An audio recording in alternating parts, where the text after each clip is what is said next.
Desde las primeras herramientas de piedra hasta los teléfonos inteligentes de hoy en día, los objetos que hemos inventado han moldeado nuestras vidas desde que los humanos existimos. Sin embargo, muchos de los inventos que consideramos modernos tienen orígenes mucho más antiguos y en algunos casos bastante cuestionables. Hoy vamos a explorar 6 inventos que se adelantaron a su tiempo. Veremos cómo nuestras invenciones modernas comparten características con estas versiones más antiguas y qué aspectos de ellas estamos contentos de haber dejado atrás en el pasado. Si te pido que pienses en las primeras máquinas de vapor, es probable que imagines algo recorriendo los paisajes de tu ciudad durante la Revolución Industrial. Una máquina como la que inventó James Watt.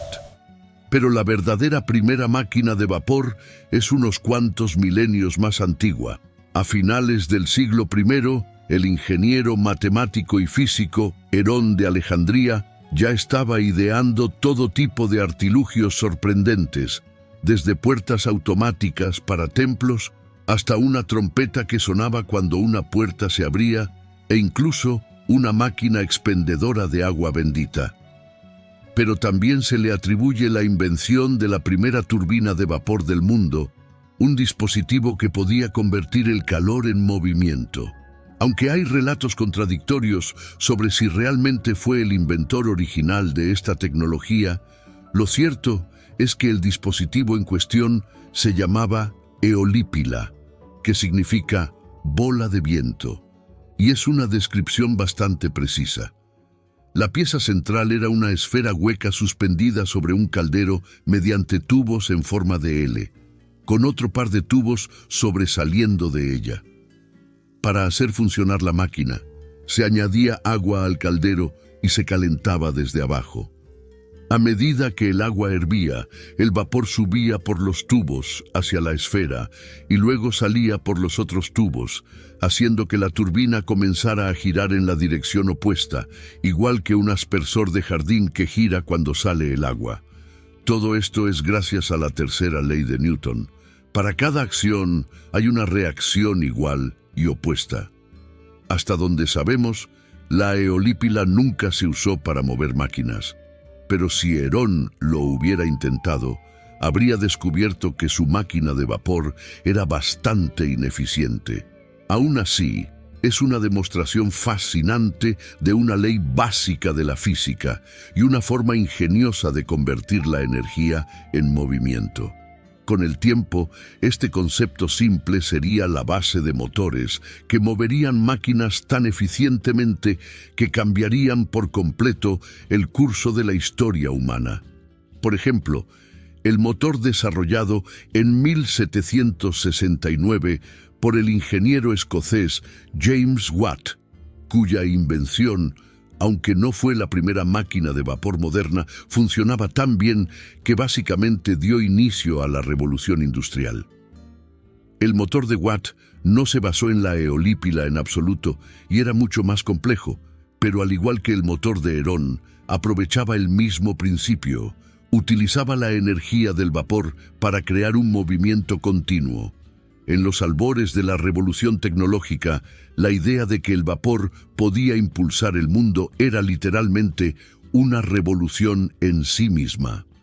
Pasando a otra innovación sorprendente, el mundo del transporte fue testigo de muchos inventos y experimentos en el siglo XIX, incluyendo el carruaje sin caballos, el ancestro temprano del automóvil. Pero este concepto ya existía un siglo antes gracias al ingeniero francés Nicolas-Joseph Cugnot. En 1769, Cugnot construyó un prototipo de un vehículo de 3 ruedas llamado fardier à vapeur, o carro de vapor. Y sí, seguimos hablando de vapor. En ese momento, el ejército francés utilizaba carros tirados por caballos para transportar cañones y otros equipos militares pesados. Y el fardier de Cugnot estaba destinado a hacer lo mismo, pero sin caballos. Así que, en apariencia, parecía un carro normal tirado por caballos. pero con una gran caldera al frente que impulsaba un motor de vapor y no necesitaba heno.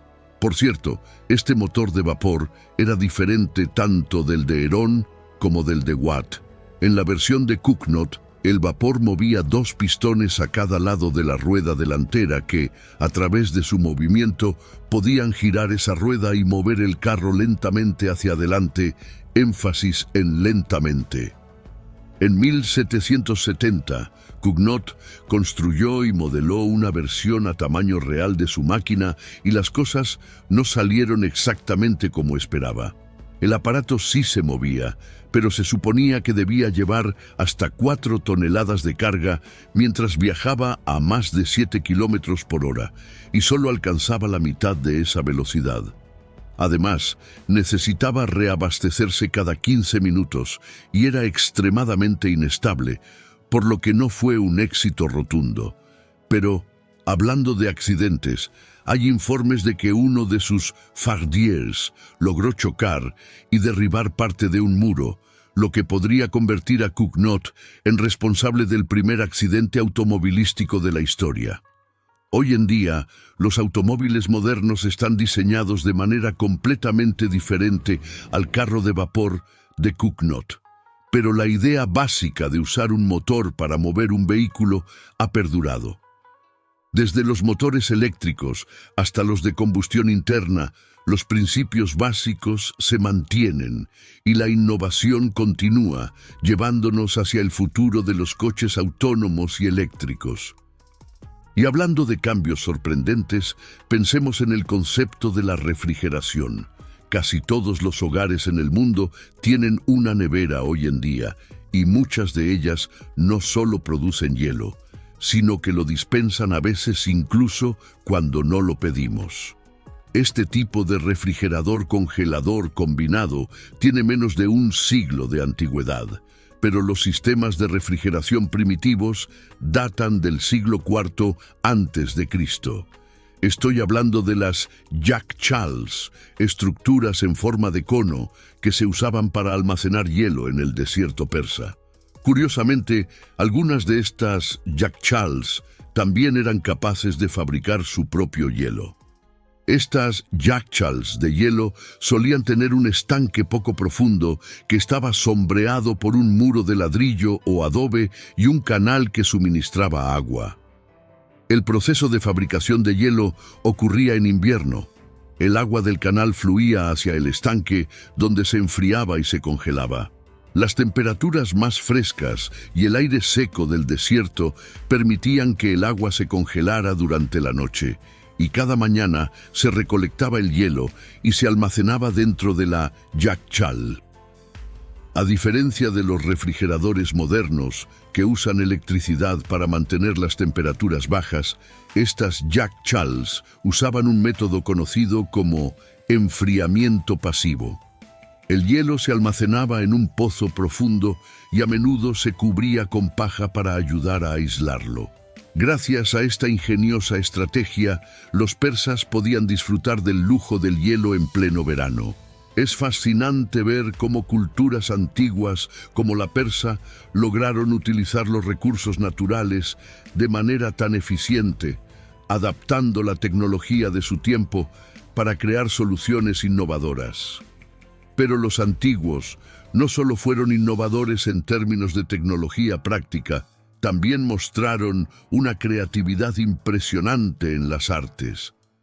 En la década de 1830, mucho antes de que existieran las películas animadas, cubríamos discos con dibujos que, cuando los hacías girar muy rápido, parecían cobrar vida. Pero la animación puede remontarse mucho, mucho más atrás en el tiempo. Estoy hablando de decenas de miles de años atrás, en el Paleolítico. Si visitas algunas cuevas en el sur de Francia y te adentras lo suficiente donde no llega la luz del sol, verás grabados y pinturas que dejaron los cazadores-recolectores que vivían allí. Y no solo hablo de garabatear en las paredes, también lo hacían en piedras planas. Si llevas una linterna decente para ver este arte, podrías notar algo curioso en algunas de estas imágenes. Muchos de los animales tienen patas o cabezas adicionales, o muestran a la misma criatura en diferentes posiciones a la vez. Algunos investigadores sospechan que estas imágenes superpuestas o yuxtapuestas estaban destinadas a representar movimiento. Piensa en un libro animado. Cada página se ve un poco diferente, de modo que, al pasar rápidamente por todas ellas, los dibujos separados se combinan para formar una animación única. Es básicamente una ilusión óptica creada porque nuestro cerebro está diseñado para ver movimiento cuando percibimos una secuencia de imágenes consecutivas. Pero este arte rupestre no es tan ojeable, y aunque no hay forma de saber con certeza cuánto de esta animación fue intencional, nuestros ancestros del Paleolítico parecen haber descubierto cómo hacerlo usando un truco completamente diferente. Porque obviamente no usaban linternas. Ellos veían su arte a la luz del fuego, y el parpadeo de las llamas habría iluminado diferentes partes de la imagen en diferentes momentos, dándole vida. No estoy al día con la franquicia de Ice Age, pero si están planeando una nueva película y quieren incluir un personaje que sea como el Walt Disney de la Edad de Hielo, creo que deberían hacerlo, porque no sería del todo históricamente inexacto. A veces, manipular nuestra visión no solo es divertido, también puede ser útil. Entramos entonces en el terreno del invento de las lentes de contacto. Llevamos siglos usando lentes frente a nuestros ojos para mejorar nuestra visión. Estoy hablando, como mínimo, del siglo XII. Pero unos pocos siglos después, los científicos comenzaron a pensar en poner lentes directamente en el ojo. En la década de 1630, René Descartes teorizó que se podía colocar un tubo de agua frente al ojo y que eso cambiaría el enfoque de la luz que entraba en él. Absolutamente nada práctico en su idea, pero fue un comienzo. Finalmente, en 1801, un polímata llamado Thomas Young utilizó esta idea para fabricar las primeras lentes de contacto. Para hacerlas, extrajo una doble lente de un pequeño microscopio, la llenó de agua y luego la pegó directamente a su ojo. Al igual que el tubo de agua hipotético de René Descartes, esto cambió la forma en que su ojo enfocaba la luz, pero también hacía imposible parpadear. Así que aún estaba lejos de ser práctico. No fue hasta la década de 1880 cuando un oftalmólogo alemán llamado Adolf Fick inventó una lente de contacto correctiva que era realmente viable, más o menos. Las lentes de Fick eran de vidrio completo y cubrían toda la parte frontal del ojo. No podían ser muy cómodas y las personas solo podían usarlas durante un par de horas seguidas. Básicamente, a menos que tuvieras una enfermedad ocular muy específica, no valía la pena. Pero con el tiempo, las lentes comenzaron a ser más pequeñas y a fabricarse con plástico. Las dos mejoras se combinaron en 1947 y las lentes de contacto finalmente despegaron. Hemos recorrido un largo camino, pero el principio detrás de cada una de estas lentes es fundamentalmente el mismo: interceptar la luz y ajustar la forma en que se enfoca en el ojo. Pero el desarrollo de la lente de contacto es un gran ejemplo de cómo, a veces, el principio está presente desde muy temprano. Solo la tecnología necesita ponerse al día antes de que pueda funcionar. Y nuestro último invento es otro gran ejemplo de esto. Dependiendo del banco con el que trabajes, es posible que puedas acceder a tu cuenta utilizando solo tu voz para verificar tu identidad. Pero aunque esta tecnología es relativamente nueva para los bancos, la tecnología básica para la autenticación por voz ha existido durante más de un siglo. En 1908, el artista neoyorquino Elliot King presentó una solicitud de patente para una máquina llamada cerradura de contraseñas. Y funcionaba un poco como Alí Baba ordenando a una puerta mágica que se abriera con «Ábrete, sésamo». excepto que, a diferencia de la puerta de Alí Baba, la cerradura de contraseñas no se abriría para cualquiera que supiera la contraseña. Solo respondería a la voz de su propietario. Todo el aparato estaba construido alrededor de un cilindro fonográfico donde se había grabado físicamente una frase clave dicha por el propietario. Mientras tanto, en el exterior, había una bocina de teléfono a la que alguien que intentara pasar la cerradura podía hablar. Las vibraciones de su voz viajarían a través de la máquina y harían vibrar una aguja que descansaba sobre el cilindro. Si las vibraciones de la voz entrante coincidían perfectamente con el patrón de la grabación, la aguja podía trazar las ranuras existentes y crear un contacto eléctrico que activaba la cerradura y la abría.